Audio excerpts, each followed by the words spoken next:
Please watch the video until the end. The last scene will change how you imagine the sea. Chapter Y. The Slipstream. I first saw the ripples at dawn, a bruise on the horizon that did not belong to wind. I was on the roof of the municipal planning office, because the power had flickered, and no one in my department wanted to be the one to admit the generators were dead. My name is Aaron Kage, and I listen to cities like other men listen to weather. At first it was just a dark sheen, an oil panic against the pale morning. Fishermen radioed odd currents.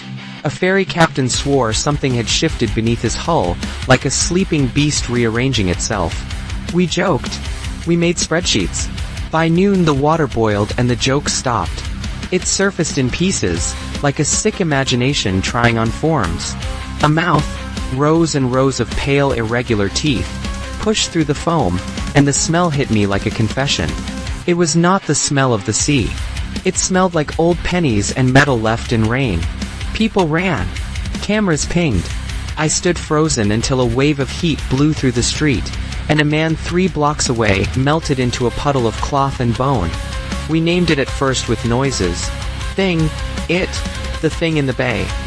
A news anchor called it a creature. The creature listened back with eyes that were not eyes, and a throat that made a sound like a ruined bell. It was awake. Chapter R. The City Unmade. We found that the monster learned like a city learns street names. Every time we tried to hurt it, it rearranged itself around the wound. A shell hardened where we fired our sirens. A joint froze where we struck it with metal. It shed flesh the way an animal sheds fleas.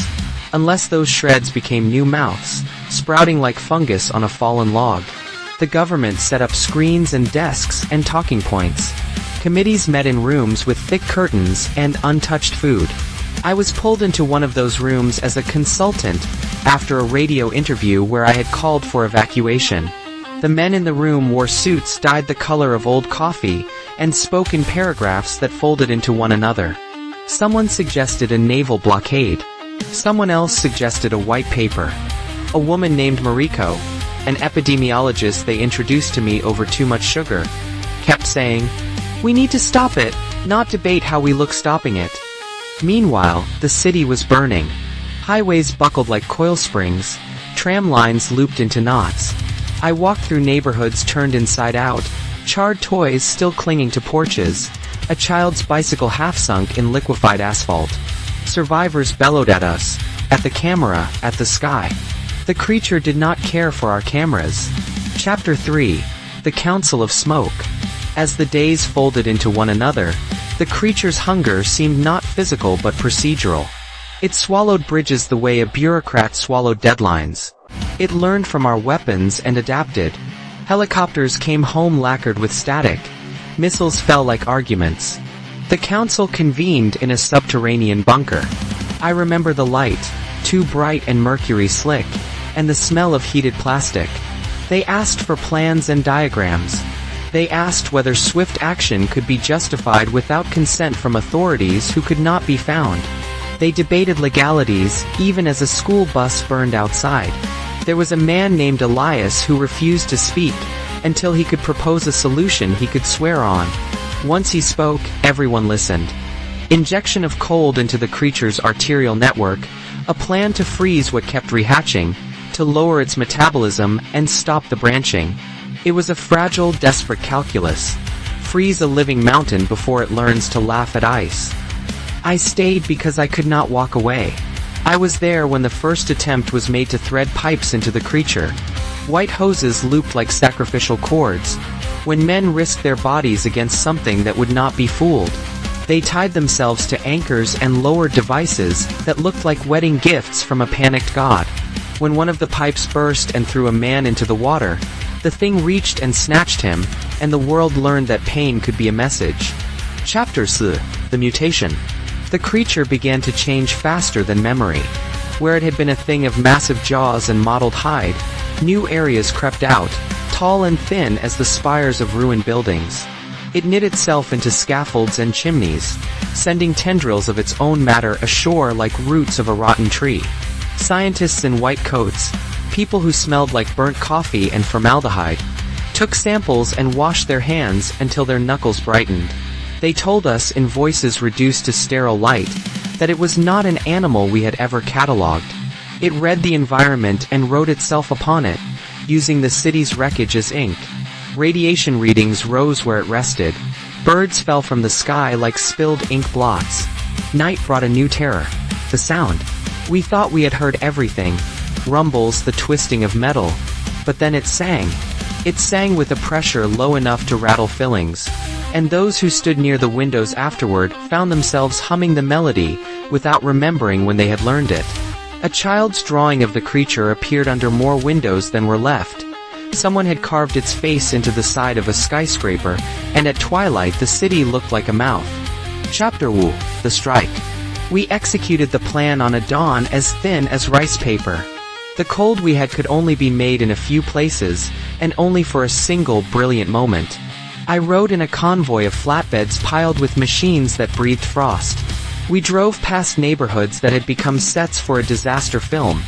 Mannequins of life frozen mid-gesture, windows like black eyes. When the hoses fed the mineral slurry into the thing's wounds, it tried to pull away. It flexed into a shape that made the ground quake. Buildings that had not yet died slid into the sea, like pages torn out of a book. Men with the look of people who had been given wrong answers to right questions gripped their stations and waited. For a heartbeat, the world held its breath and the slurry took. The creature's surface went glassy, its mouth stopped forming, and there was a silence like the time between two heartbeats. We dared to think that we had bought a little time. Then, in a place where we had not expected it, something new whispered, and a limb knuckled loose like the opening of a secret letter. The thing had been listening to the way we froze it, and had built inside itself a warmth that ate the cold. It cracked the glassy skin and poured out a milk-warm steam that smelled of metal and old pennies, and we realized we had not stopped it at all. We had only delayed the moment of its next thought. Chapter 2: Echoes. After that, the city was a catalogue of ghosts. Some days the creature would sleep, and the seagulls would return, trailing shredded bits of its skin like confetti. Other days it moved, folding neighborhoods into its own body, becoming a landscape that ate landscapes. The council argued in blinks, in deferred action. The world outside our city counted its losses, and debated whether the lesson was meant for them.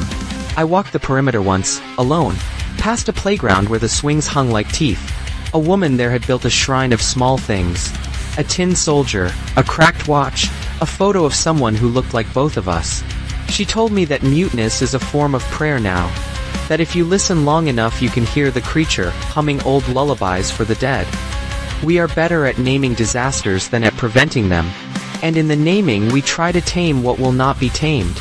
I have dreamed since of the creature unwrapping itself like a ribbon, walking inland with the patience of an ink stain.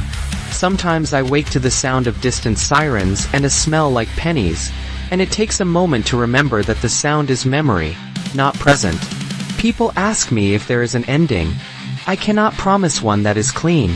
The last time I saw the creature, from a ridge of broken highway, it was angled against the sky in a posture that suggested sleep. The sea had settled like a blind eye. Behind me the city murmured, arranging itself into a new vocabulary. Perhaps one day we will speak of that night as a lesson. Perhaps we will only remember the sound of our own voices in empty rooms. This recording, this telling, exists because I kept notes when the rest of the world kept forming committees. I keep them now as talismans and warnings. If the sea could learn to build teeth, what else will it teach itself next? Please subscribe to the channel, activate notifications, give the video a like, leave a comment, and share the video.